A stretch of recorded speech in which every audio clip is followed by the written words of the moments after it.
स्वागत आहे तुमचं यश आराध्य यूट्यूब चॅनलमध्ये। तुम्हाला सगळ्यांना माहिती आहे, सकाळी मी एक व्हिडिओ पोस्ट केला होता जो की एका व्हायरल व्हिडिओबद्दल होता, ज्यामध्ये एक मुलगा पूर्णपणे कॉपी करत होता किंवा आपण म्हणूया त्याने कॅमेराचा यूज तो एक्झाम सेंटरमध्ये करत होता। त्या व्हिडिओला खूप सारा प्रतिसाद चांगला मिळाला। त्या प्रतिसादामुळे कित्येक मुलांनी चांगलं ट्विटरला ट्वीट केलं, ईमेल्स केले मी ज्या सांगितलेल्या ठिकाणी, आणि त्याच्याचमुळे एक आपल्याला प्रतिसाद किंवा एक अथॉरिटीपर्यंत आपण पोहोचू शकलोय। आणि ते म्हणजे ते जे कॉलेज होतं ते ट्रिनिटी जे कॉलेज होतं त्या कॉलेजच्या प्रिन्सिपलने आपल्याला कनेक्ट केला, त्यांच्याशी माझं बोलणं झालं आणि त्यांनी या सगळ्या पूर्ण हा प्रॉब्लेम होता किंवा हा जो सगळा इश्यू होता यामध्ये ते स्वतःहून लक्ष घालतील असं त्यांनी प्रॉमिस दिलेलं आहे। आणि त्यांनी हे अश्युअर केले की ते बघतील की काय प्रॉब्लेम होता, नेमकं कोणाची चूक होती, मग ती कॉलेज साईडने होती, फॅकल्टी साईडने होती, त्या मुलाची होती की काय, जो काय पूर्ण हा प्रकार झाला हा त्यांच्या मी निदर्शनात आणून दिलेला आहे। आणि ते सगळं या सगळ्या प्रकारामध्ये कोणाची चूक होती हे सगळं ते ॲनालिसिस करून आपल्याला सांगणार आहेत। हेच मी त्यांना रिटर्नमध्ये सुद्धा मागितलं होतं, त्याच्यामुळे त्यांनी मला मेल सुद्धा केलेला आहे की आम्ही या सगळ्या प्रकारामध्ये लक्ष देणार आहोत। आणि प्लस त्या कॉलेजेसमध्ये तिकडून CET सेलला सुद्धा या सगळ्या प्रकारामध्ये इन्व्हॉल्वमेंट आता झालेली आहे। सो आय होप तुम्हा सगळ्यांच्या, म्हणजे तुम्ही जे म्हणत होता की दादा याला काही होऊ शकत नाही, काही होणार नाही, हे असं चालत असतं, अशातला भाग नसतो। किमान मी तुम्हाला सांगतो काय होतं माहिती का, हे एक कॉलेज आहे ठीक आहे, जिथे आपल्याला कळलं की असं झालंय, असं कित्येक कॉलेजमध्ये होत असं। तुम्ही त्याच व्हिडिओचे कमेंट सेक्शन बघाल ना तर वेगवेगळ्या कॉलेजेसचं तुम्हाला समजेल की अरे इथे हे झालं, तिथं ते झालं, कुठं काय झालं, कुठं अलाउड केलं, कुठे कॉपी चालली, असं कित्येक ठिकाणी होतं। पण काय होतं माहिती का, ते बाहेर येत नाही, आणि जेव्हा बाहेर येतं तेव्हा ती वेळ निघून गेलेली असते किंवा त्याच्यासाठी कोणी बोलत नाही।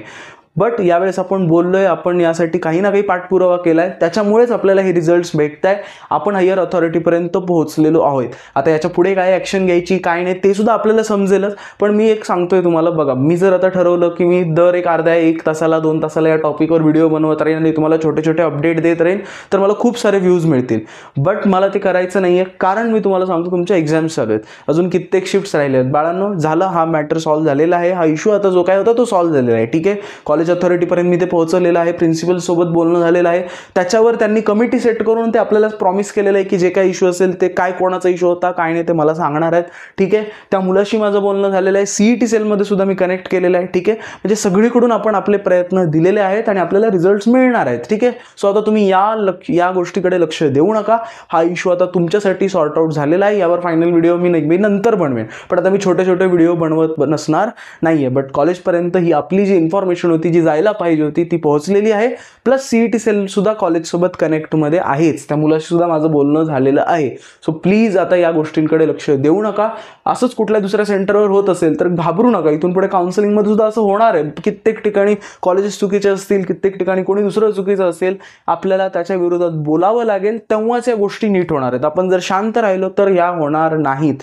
तुम्हा सगळ्यांचे मनापासून आभार, तुम्ही खूप सांगितलं पटपट ट्विट केले, पटकन कित्येक मुलांनी ईमेल केले, त्याच्यामुळेच हे आपल्याला क्विक ॲक्शन आणि त्यांची पण क्विक रिॲक्शन आपल्याला भेटलेली आहे। आणि या रिलेटेड जे काही अपडेट्स असतील ते मी आपल्या ग्रुपमध्ये किंवा त्याचा एक वेगळा सेपरेट व्हिडिओ बनवून मी पुन्हा नक्की तुम्हाला देईन। बट आता तुम्ही नक्की एक्झाम्सवर तुमच्या फोकस करा। एक्झाम झाल्यावर आपल्याकडे हे पूर्ण टॉपिक्स आहेत, नंतर आपण याच्यावर चर्चा करू शकतो। आणि एकीकडे झालेलं आहे ठीक आहे, असं सगळीकडे होतं अशातला भाग नाही आहे। सो घाबरून जाऊ नका की सगळंच एक्झामच फेक आहे वगैरे, अशातला भाग नाही आहे। ते एका मुलाने केलं, एका ठिकाणी झालं म्हणून असं सगळीकडे होतं आणि एकदम मनात भ्यायची गरज नाही आहे ठीक आहे। ज्यांचे पेपर राहिले त्या गोष्टींचा विचार करू नका, या गोष्टी चालत राहतात। फक्त महत्त्वाचं आहे की आपण त्याच्या विरोधात बोललं पाहिजे, जेणेकरून पुन्हा या गोष्टी होणार नाहीत।